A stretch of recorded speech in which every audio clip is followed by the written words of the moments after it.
Bienvenidos nuevamente al curso de Electrodinámica 1. Este es el capítulo 7, sección 3, radiación electromagnética. Definamos lo que es la radiación electromagnética.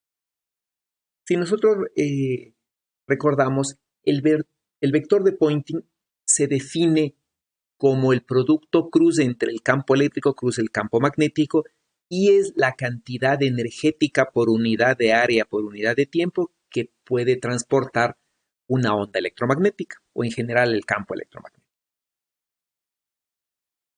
Si nosotros integramos el vector de Poynting sobre un diferencial de área en un ángulo sólido, ¿sí? Y, ¿no es cierto?, definimos eso físicamente como la cantidad energética por unidad de tiempo que es transportada por el vector de Poynting, nosotros diríamos, ¿no?, que existe radiación electromagnética si este flujo energético, cuando el radio es infinito, es diferente de cero. Supongamos que nosotros tenemos un campo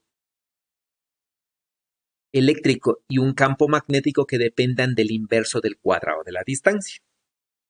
Al hacer el producto cruz, ¿no es cierto?, y multiplicar por el diferencial de área en un ángulo sólido omega, nosotros vamos a tener de manera general que el flujo energético va a depender del inverso del cuadrado de la distancia.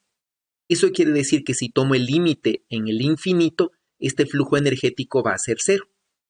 Es decir, que no hay flujo energético para un campo eléctrico y magnético que dependan del inverso del cuadrado de la distancia.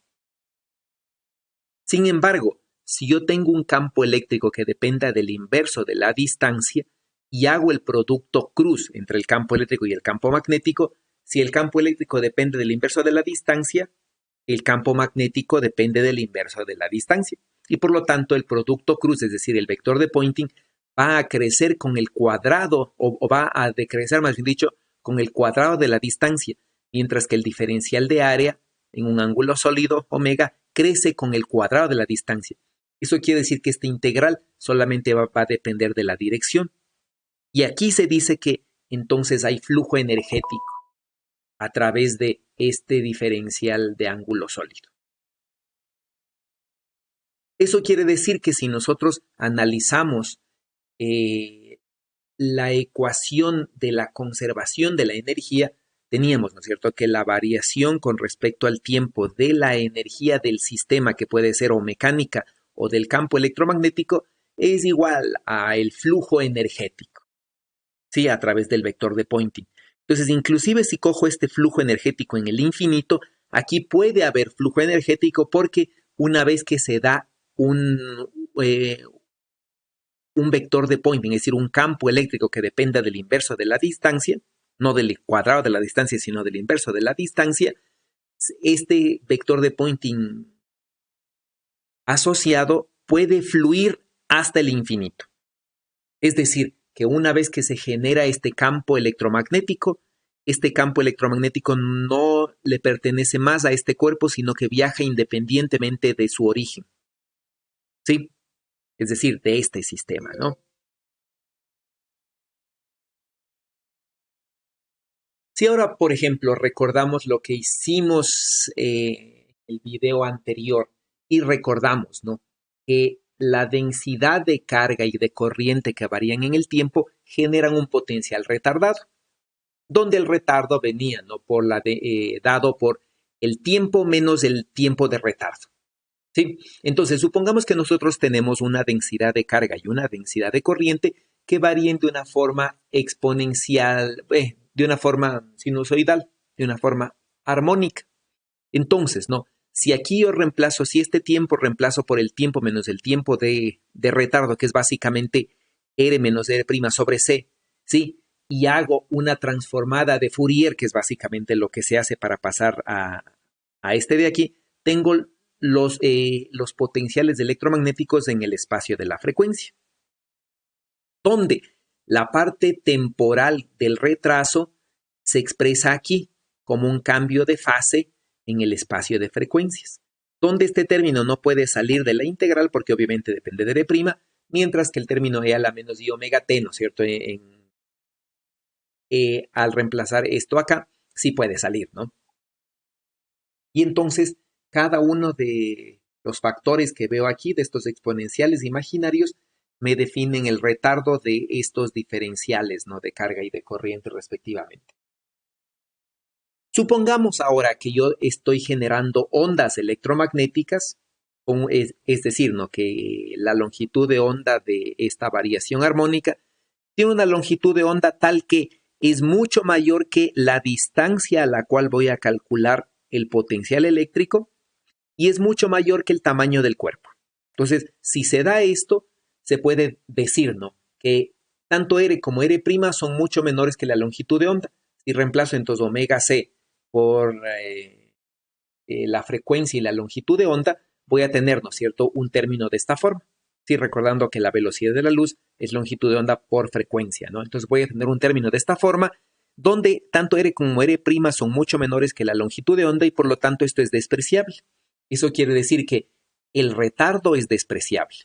¿Por qué? Porque la longitud de onda es tan grande, sí, que el cambio de fase generado por el retardo es despreciable, no es insignificante. Es decir, que en el espacio de frecuencias los potenciales electromagnéticos se trabajan idéntico que lo habíamos hecho para el caso estático. Sí, entonces aquí yo genero campos realmente cuasi estáticos, donde a pesar de que exista variación de las corrientes en el tiempo, utilizo, ¿no?, las ecuaciones de la electrostática y magnetostática para calcular los campos, ¿no?, en general, ¿no?, tal como vimos antes. Esto es lo que se llama la zona cercana. Sí, puntos que cumplen con esta condición. Fíjense que esto depende de la longitud de onda de la radiación electromagnética y obviamente del tamaño del cuerpo, ¿no? Y de dónde me encuentre. Ahora, la zona lejana, en cambio, se da, ¿no?, cuando yo estoy calculando el potencial en un punto lejano, es decir, que la posición donde voy a calcular el potencial ahora es mucho mayor que la longitud de onda. Y a su vez, ¿no?, la longitud de onda sigue siendo mucho mayor que el tamaño del cuerpo. Si hago esto, R es mucho mayor que R', entonces yo puedo sacar aquí de factor común el mayor, que es R, y aproximar este módulo simplemente con el primer término, ¿no?, que es este de aquí, y escribir el retardo, sí, T menos esta cantidad, donde este retardo de aquí es común para todo el cuerpo. Y recuerden que el cuerpo es pequeño, ¿no?, con respecto de R. Y el retardo de cada diferencial de carga se puede corregir con respecto de este retardo mediante este término de aquí. De manera que el potencial, que los potenciales electromagnéticos van a tener, ¿no?, un cambio de fase general dado por este y un cambio de fase para cada R' dado por este término. Sí, ahora si me fijo en este término de aquí y defino lo que es una transformada de Fourier, realmente este término lo puedo reescribir en función de la densidad de carga cuando paso del espacio al espacio recíproco, es decir, al espacio K. Entonces, estas de aquí son las densidades de carga en el espacio recíproco y en el espacio de frecuencias. Es decir, he hecho dos transformadas de Fourier, una para el tiempo y otra para el espacio de coordenadas. ¿Sí? Y entonces los potenciales electromagnéticos pueden escribirse en función de estos términos. ¿Dónde, no?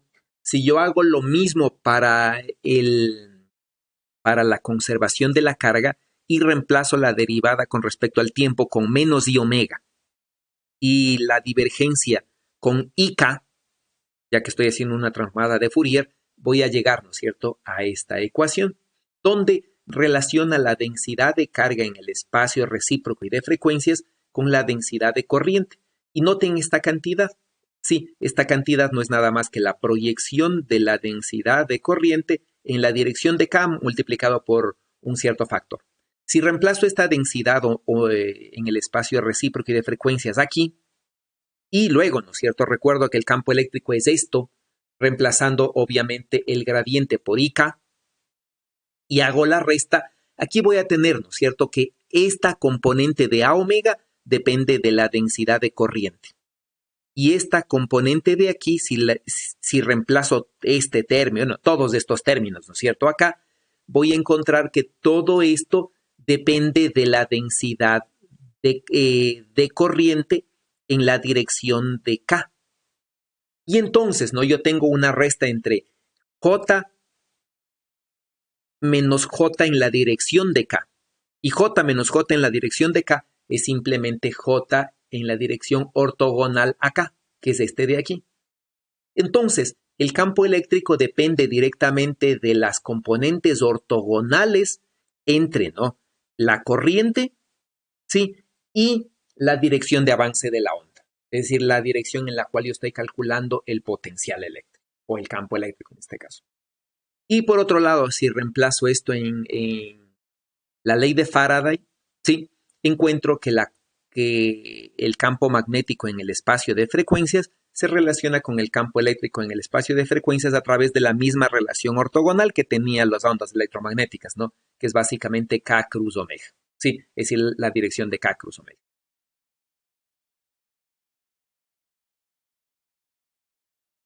Finalmente, yo puedo pasar a hacer las transformadas inversas para regresar del espacio recíproco al espacio real, ¿no es cierto?, al espacio de coordenadas, y hacer otra transformada para pasarme del espacio de frecuencias al tiempo. Y estos serían los campos electromagnéticos en el espacio-tiempo, donde el campo eléctrico depende, ¿no?, de la derivada con respecto al tiempo de la componente ortogonal de la corriente.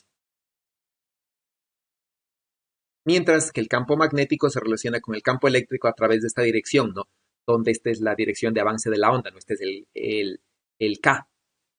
¿Sí? Nada más que el cuerpo está centrado en el origen, punto, ¿no? Y en los siguientes videos lo que vamos a hacer es básicamente hacer una aproximación en este término. Es más fácil trabajar en el espacio de frecuencias que en el del tiempo. Hacer una aproximación en este término para escribir, ¿no es cierto?, este exponencial imaginario así y poder sacar las diferentes componentes multipolares de los potenciales electromagnéticos.